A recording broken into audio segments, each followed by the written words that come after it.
Chief justice B R. Gavai Dalit समुदाय से आते हैं। दलित समुदाय को लेकर वे भावुक हो जाते हैं और भावुक हो जाते हैं साथ में अंबेडकर को लेकर।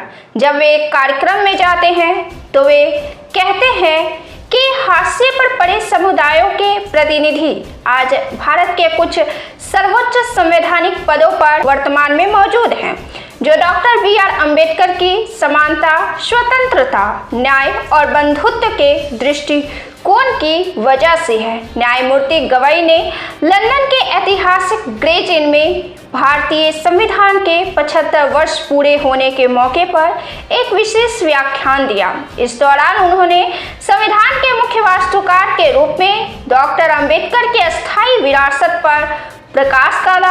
अस्थायी विरासत के बारे में कहा, अंबेडकर के बारे में कहा कि किस तरह उन्होंने संविधान के द्वारा भारत के तमाम नागरिकों के लिए समानता का रास्ता खोला, खासकर दलित वर्गों के लिए, महिलाओं के लिए, दबे कुचले और गरीब समुदाय के लिए अंबेडकर ने संविधान में किस तरह समानता और बंधुत्व की नींव डाली।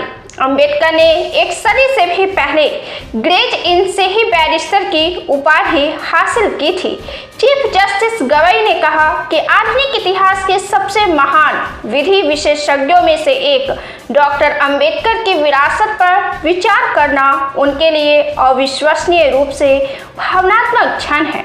उन्होंने कहा कि उनके खुद के कैरियर में भी इनका गहरा असर रहा है। सीजेआई ने कहा कि अंबेडकर की तरह ही हाशिए पर पड़े दलित सामाजिक पृष्ठभूमि वाले विभिन्न प्रतिनिधि आज देश के कुछ सर्वोच्च संवैधानिक पदों पर विराजमान हैं, जो बाबा साहब के भारतीय समाज के सभी वर्गों के लिए समानता, स्वतंत्रता, न्याय और बंधुत्व के दृष्टिकोण को ध्यान में रखते हुए ही काम कर रहे हैं। सीजेआई गवई ने कहा कि मैं 1960 में पैदा हुआ था। डॉक्टर अंबेडकर के हमें छोड़कर जाने के लगभग 4 साल बाद मैं भारत के नागरिक के रूप में पैदा हुआ, न कि अछूत के रूप में। मेरे घर में डॉक्टर अंबेडकर की उपस्थिति हमेशा महसूस की जाती थी।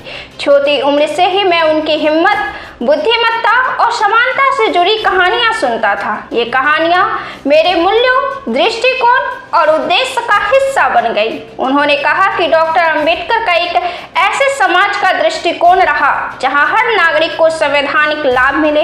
यह न्यायपालिका, विधायिका और कार्यकारी कार्रवाइयों से धीरे धीरे साकार हुआ है।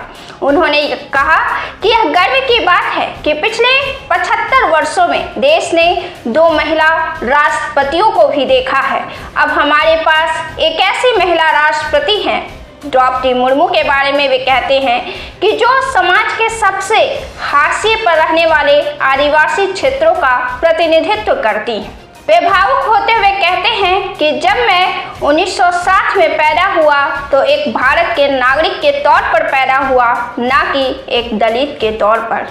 आपको बताते चले कि अंबेडकर जब शिक्षा ग्रहण कर रहे थे, नौकरी कर रहे थे और उस दौरान उनके साथ दलित का जो दुर्व्यवहार होता है उससे उनका सामना हुआ, तो वे यह अवश्य सोचा करते थे कि वे दलित में क्यों पैदा लिए, और आखिर वे दलित में पैदा लिए हैं तो ठीक है, दलित में उनका जन्म अवश्य हुआ है, लेकिन वे दलित जाति में मरेंगे नहीं। उन्होंने देश में दलित समुदाय की स्थिति को बदलने के लिए पूरी मेहनत की। अंबेडकर लगातार रात भर पढ़ाई किया करते थे और सवेरे अखबारों में डूब जाया करते थे।